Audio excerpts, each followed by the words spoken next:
vamos entonces a hablar de la estimación lineal en media cuadrática. Entonces lo que decíamos era, para la estimación en media cuadrática, el estimador óptimo es la media condicional, que según las distribuciones que tengamos puede ser complicado o puede que no conozcamos efectivamente la distribución, entonces no lo podamos obtener. Entonces la propuesta es decir, bueno, en lugar de buscar el mejor dentro de todas las funciones posibles, vamos a buscar el mejor estimador, el que minimice el error cuadrático medio, dentro de las funciones lineales, ¿no? Las combinaciones lineales. De hecho, como le estoy sumando b, serían las combinaciones afines, ¿no? Entonces, digamos, si este es el universo de todas las posibles funciones de x, digamos, hay una función de x que es la del mínimo error cuadrático medio, ¿no? Esto es en inglés, minimum mean square error. Entonces, esta será la función que da el mínimo error cuadrático medio. Y este subconjunto, dentro de ese conjunto general, es el de las combinaciones lineales, ¿no? Entonces, el LMMC, que es el estimador lineal de mínimo error cuadrático medio, va a vivir dentro de este, va a ser que obtengamos el mínimo de esa función de costo. En general, el MMC no va a ser lo mismo que el MMC. Vamos a ver después en qué caso es, que como digamos, uno puede de alguna manera intuir o hacer el caso gaussiano, digamos, pero y lo podemos intuir porque la media condicional de la gaussiana era lineal respecto de la variable que condicionábamos. Entonces de ahí podemos decir, bueno, si la media condicional es lineal, entonces el mejor estimador, digamos, va a ser lineal. Pero en general son distintos. La cuestión es, bueno, hay muchas distribuciones para las cuales son distintos, pero no son tan distintos. Y este es difícil de encontrar y este es fácil de encontrar, ¿no? Entonces se utiliza muchísimo la estimación lineal, el mínimo error cuadrático medio. Entonces lo que tenemos que hacer ahora no es minimizar respecto de una función, sino de parámetros nuevamente. Los parámetros a y b. En el caso escalar, digamos, tanto como x como y son escalar, bueno, vamos a escribir a con a minúscula y b como b minúscula. Digamos, y vamos a buscar esos a y b. Para encontrar b, lo que se hace es decir, bueno, consideremos que a es conocido. Entonces, si a es conocido, tenemos a y x conocidos, porque x es la medición que tenemos. Entonces, minimizamos respecto de b esto, que fíjense, respecto de una constante. Y sabemos que la constante que minimiza era la media de lo que hay acá adentro, ¿no? Entonces, b es la media de y menos a por la media de x, ¿no? Donde a lo suponíamos conocido.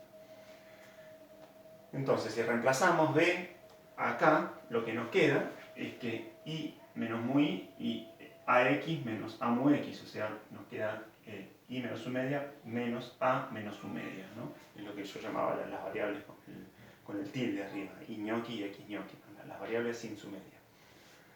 Entonces, ahora, esto ya teníamos el valor de b que reemplazamos, minimizamos respecto de a, nos queda sigma y cuadrado menos 2a sigma x y, digamos, el cruzado entre los dos, más a cuadrado sigma x cuadrado. Derivando respecto de a igualando a 0, nos queda que a es la covarianza entre x e y dividido la varianza, o sea, la autocovarianza de x. Entonces ahí tenemos, ahí resolvimos que son a y b. A depende de cómo covarían x e y, ¿no? Y b me modela las medias distintas de 0, ¿no? Entonces la información que me va a dar x respecto de y está embebida, digamos, en la covarianza. Entonces la covarianza, digamos, si la covarianza esa es grande, o sea, es alta, vamos a tener más información de y respecto de x. Si la covarianza es 0, si fueran independientes, no me va a dar información. Entonces, tener x no me va a decir nada. Y lo único que voy a tener como estimador, digamos, va a ser que esto valga 0, esto valga 0, y vuelvo al caso que el mejor estimador de y es la media de y. Entonces, en estimación lineal, la información está en la covarianza. Y esta covarianza, digamos, la podemos escribir, digamos, es el valor esperado de x e y, digamos, cada uno sin sus medias. Digamos, lo podemos escribir, sabemos, como el coeficiente de correlación por sigma x por sigma y, ¿no? Esto es como el coeficiente de correlación sin normalizar, ¿no? Entonces, acá es como que lo desnormalizamos. Y si reemplazamos esto acá, nos queda que a, otra forma de escribirlo en términos del coeficiente de correlación, es sigma xy sobre sigma, por sigma y sobre sigma x, ¿no? sería una forma equivalente de escribir el valor de A.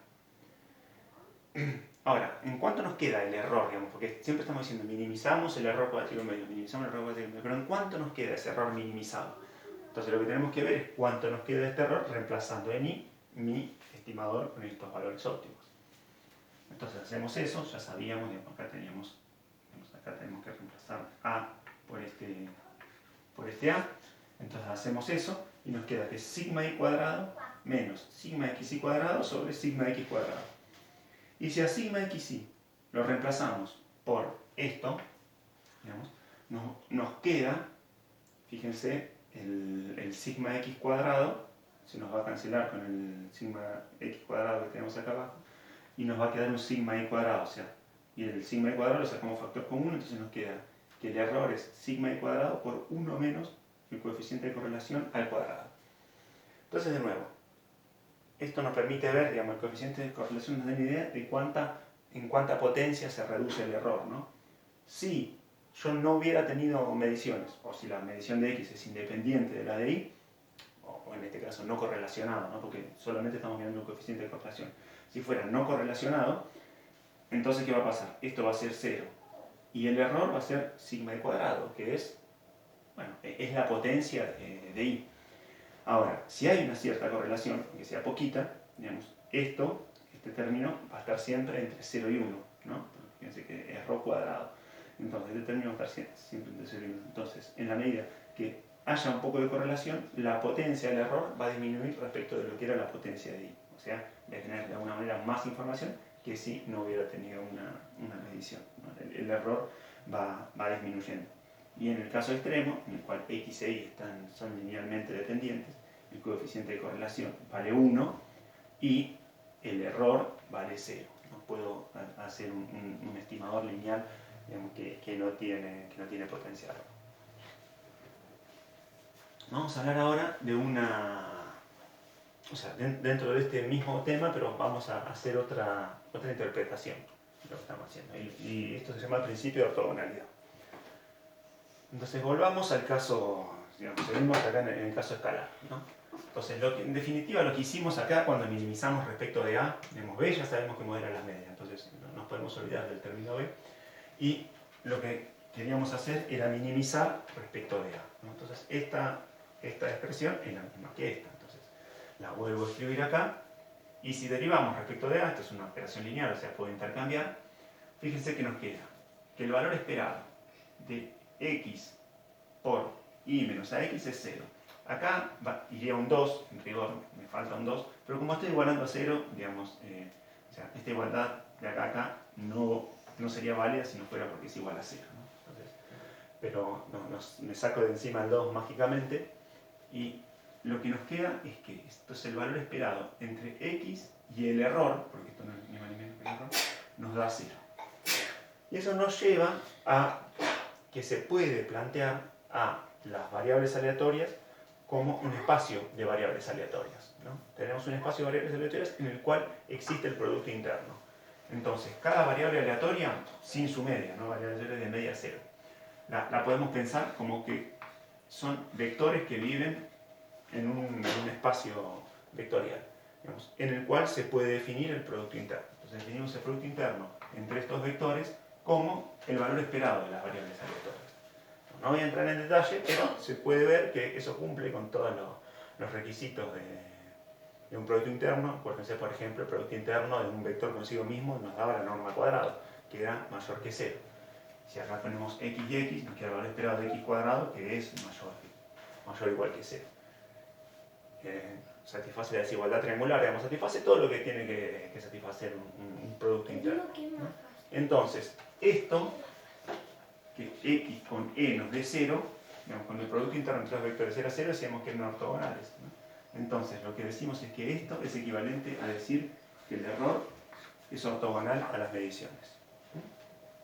Entonces, el principio de ortogonalidad nos dice, bueno, ¿qué minimiza el error cuadrático medio? Bueno, cuando el error es ortogonal a las mediciones. Y eso gráficamente significa lo siguiente. ¿Qué es el error? El error, lo que estamos haciendo es pesar linealmente A, ¿no? Entonces, esto nos queda A por x, digamos, es una versión escalada. ¿Y qué valor le tengo que poner a a? Le tengo que poner un valor tal que esto, que es el error, se minimice. Y esto se minimiza cuando el error es ortogonal a las mediciones. Entonces, error ortogonal a las mediciones, eso nos da el valor de a. Entonces, fíjense, de acá, lo vemos acá, vemos que de esa ecuación de ortogonalidad, fíjense que nos queda el valor esperado de xy, o sea, eso es sigma xy menos a por x con x. Sigma x cuadrado igual a 0. Y de acá sacamos lo que habíamos visto antes, que era sigma xy sobre sigma x cuadrado. Entonces, el principio de ortogonalidad nos permite plantear, digamos, ¿de dónde venía esta ortogonalidad? Bueno, de resolver de esta minimización del error cuadrático medio, ¿no? Entonces, son equivalentes, digamos, minimizar el error cuadrático medio con proponer a tal que este error sea ortogonal a las mediciones.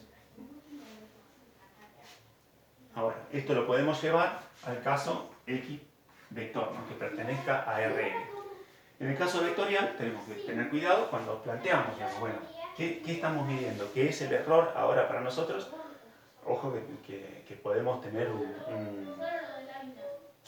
en realidad x pertenece a Rn y acá lo estoy planteando en forma más genérica que y puede ser no de 1 por 1, sino también puede ser un vector, ¿no? Entonces, la norma del error la tendría que plantear como y transpuesto por y, ¿no? Digamos, este es un vector error, este es otro este es el vector error transpuesto, este es el vector error, entonces cuando multiplico los dos me da una escalar, ¿no? Entonces quiero minimizar la norma de este error respecto de que, bueno, de nuevo, saqué las medias, siempre B modela las medias, entonces B lo podemos descontar y trabajar con las variables aleatorias sin su media y simplemente tenemos que resolver todos los elementos de la matriz A, ¿no? Entonces esto es una derivada matricial.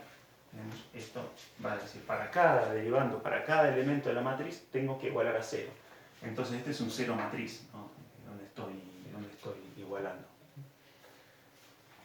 Podemos ver que la derivada matricial nos queda, la podemos escribir de esta manera, y que implica, digamos, el valor esperado de y con x gnocchi es c y x, ¿no? Es la covarianza entre y vector y x vector, y eso, bueno, este menos lo pasé sumando al otro lado, es igual a a por cx.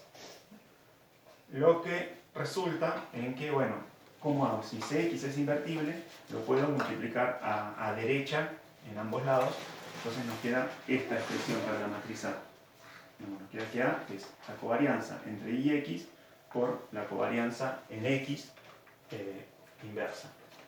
Podemos ver si todo es de 1 por 1, digamos, esto vuelve a ser sigma xy y cx es sigma x cuadrado, ¿no? Entonces, sigma x cuadrado menos 1 es 1 sobre sigma x cuadrado. Entonces, volvemos al caso escalar, ¿no? Esto es una generalización del caso escalar, digamos. Esto que se derivaba, se dividía por x, que era una suerte de normalización respecto de x, acá pasa que queda multiplicado a derecha por la covarianza inversa de x. Pero, digamos, es equivalente a la generalización de ese resultado. Y fíjense que esto lo derivamos, o lo podríamos ser derivado directamente del principio de ortogonalidad. De nuevo, error ortogonal a las mediciones. Entonces, para el LMMC, la estimación lineal del mínimo error cuadrático medio, es equivalente a plantear la ortogonalidad entre el vector error y el vector de mediciones. Fíjense ahora que si acá estoy hablando de Rn, lo voy a hacer como R2 en este caso. Lo que tendría es un x1, un x2. ¿Y dónde va a vivir mi estimador? Mi estimador es una combinación lineal de estas dos cosas. Entonces vive en el plano generado por estos dos vectores. Entonces la combinación lineal también vive en este plano. Y si este es y son todos gnocchi, ¿no? Son de medio cero. Si este es sí, entonces el error tiene que ser ortogonal a todo el plano. Que sea ortogonal a todo el plano implica que es ortogonal a cada uno de estos vectores. En dimensiones más altas, hacer este dibujito es más difícil, no sería posible, pero sí podemos entender qué es lo que está pasando.